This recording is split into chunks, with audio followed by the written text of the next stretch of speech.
guys, Hannah here and welcome to today's mini Zentangle session. Today is week 7, day 1, and apologies for sounding like a smurf.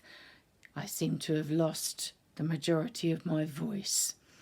The materials we're going to need today are a black micron pen, a fine liner 01. If you don't have one, a black biro, a black pencil, a tortillon or blending stump, and if you don't have one, an earbud, and a white square of card, and this one measures 5 by 5 centimetres, which is 2 by 2 inches. If you'd like to get your materials ready and settle comfortably, and then we will begin.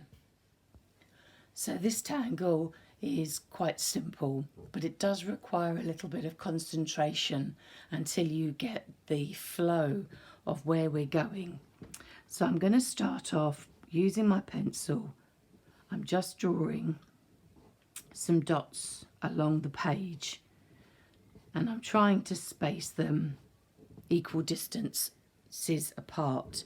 For those of you that have dexterity issues, this would be where I would suggest that you use a stencil, just so that you can get them so that they're the right distance apart. And although I'm starting off with pencil circles, they're actually going to become squares.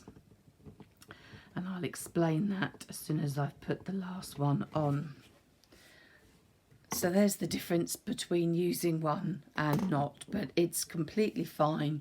It's entirely up to you what you use or how you get started. So on those pencil circles, I'm just going over and I'm just drawing a very rough square, which I'm using the centre point of the circle as the centre point. And you'll notice that I'm not too concerned about whether they are completely square, because I'm going to finish that up later on. And I'm colouring in the centre so they're a solid square. And here's where the fun begins. So in my mind, I'm using them as sets of pairs.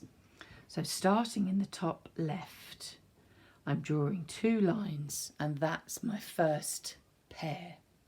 And you'll notice that both of these inside lines are starting at the bottom of those, there's 4 squares, and going along the inside. And that's important because the second row down, we're going to repeat, but this time we're going to draw along the outside. And then I'm going to repeat the first, so we're going back to the inside.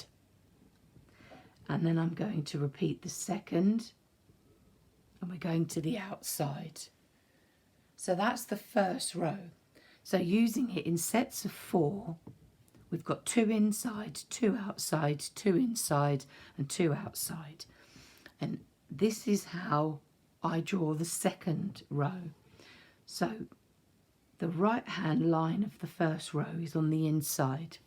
And going back to our set of 2, that means that the other side has also got to be on the inside. The next line up, this row is on the line is on the outside.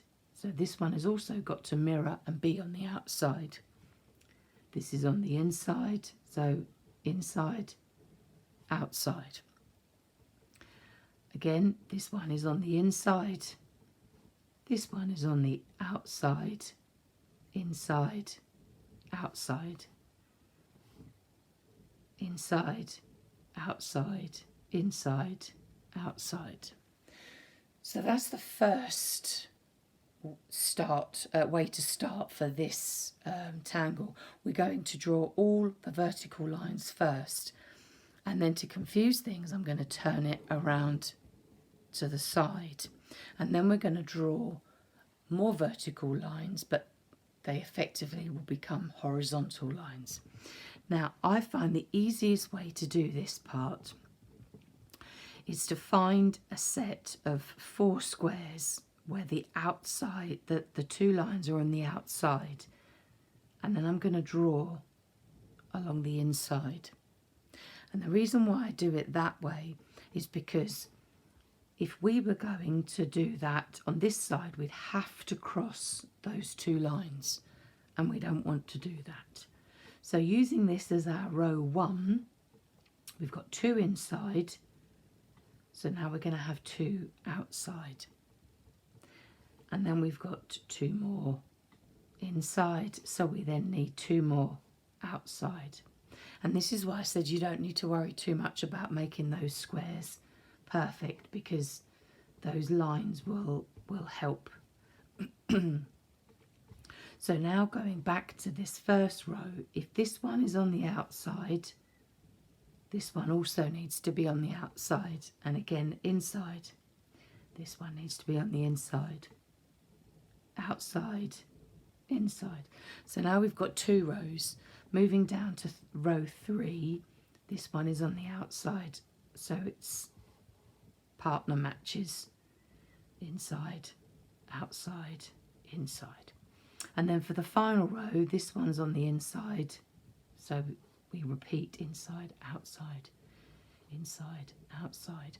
And the basic rule of thumb on this one is as long as they're in pairs, there's never going to be 2 insides next to 2 insides. There'll always be 2 insides followed by 2 outsides. And remember, when you're drawing them, when you're turning the tile to do the next row, you're never going to cross over lines. I hope that's easy to understand. With shading, moving to my pencil, these 2 rows look like they're going underneath that first one.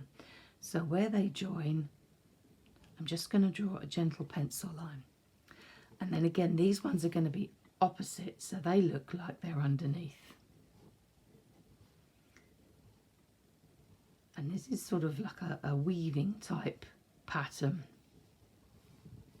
And because this pencil line here is going underneath, I'm going to mirror that one and then that one there.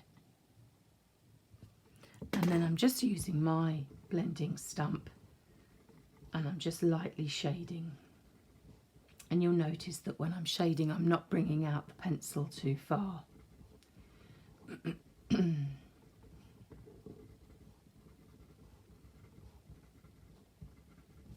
And I'm then turning my tile and I'm going to repeat it exactly the opposite, exactly the same way, but for the opposite direction.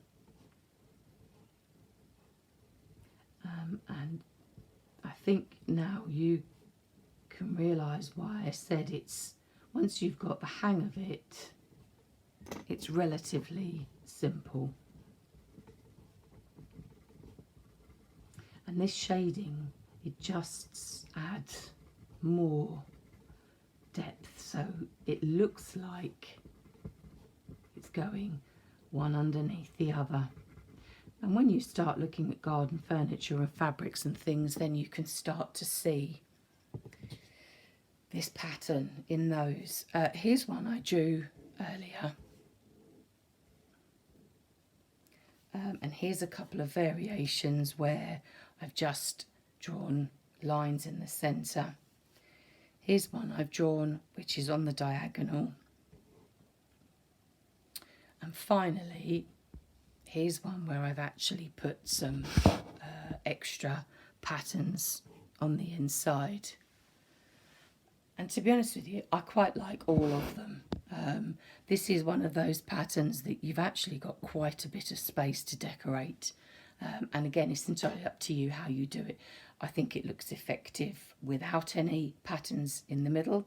I think it looks effective when you've got the shade there, the colouring, but with the sparkle on. And then I think it looks really nice when you put extra patterns into it as well. So have some fun and play with this one.